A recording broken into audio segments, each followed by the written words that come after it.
One of the most common questions about hearing aids is about these batteries. So to tell us more, we're joined by audiologist Dr. Gnewikow. And so tell me about batteries. What do people want to know? People are always concerned when they get a hearing aid, I can't afford batteries. They're too expensive. Well, batteries amount to about a nickel a day or less because they're very inexpensive and you can procure them at almost any drugstore. There are two approaches to batteries. There are either the replaced batteries like you have now that the patient replaces, or there are rechargeable batteries. So let's first of all talk about replaced batteries. Battery typically lasts in a hearing aid anywhere from 10 to 15 days. They're very easy to replace for most individuals. There are some advantages and disadvantages to approaching the power supply of a hearing aid through commercially available batteries. The advantage is you've always got them around if you need them. You carry it back in your purse or in your truck or in your pocket. If your hearing aid goes out, you simply replace it. It takes a matter of a few seconds. That's the advantage.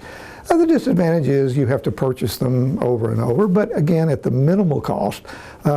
We spend much more money on that just getting a cup of coffee a day, so I don't think that that's a real issue.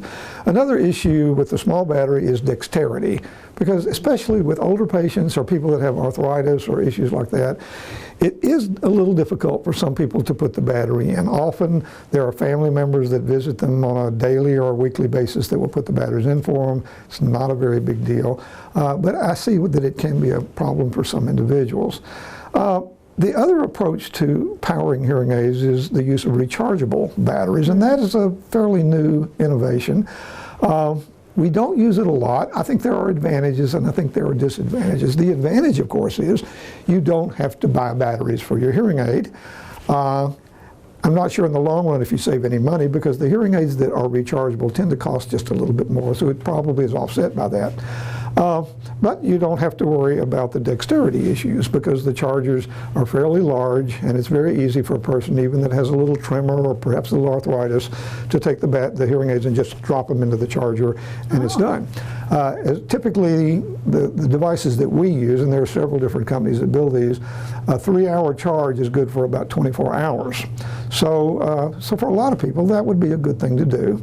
I think there is a disadvantage, particularly for people that have pretty significant hearing losses, because if they forget to charge it, they're in trouble. Or if you go off on a trip, and about the time you're taking off in your airplane, you realize, I've got my hearing aids, but I don't have my charger. So you can't, in most current technologies, use both the typical battery that we've used in the past, the conventional cell as she has in her hand, and the rechargeable, so it's one or the other. And there are some companies that are building special adaptive devices, but I'm not really convinced at this point that that's a very good idea. So rechargeables have advantages, rechargeables have disadvantages. But in general, batteries are not a major issue. So sometimes people are concerned, well, if I've got a particular brand of hearing aid, do I have to buy a battery specific to that brand? Well, that's not true. You can use almost any of the major brands of batteries that will work in almost any hearing aid. And they're so easy to get. You can normally get a supply for 3 or 4 months. They've got a shelf life of at least a year, so you can keep batteries around the house.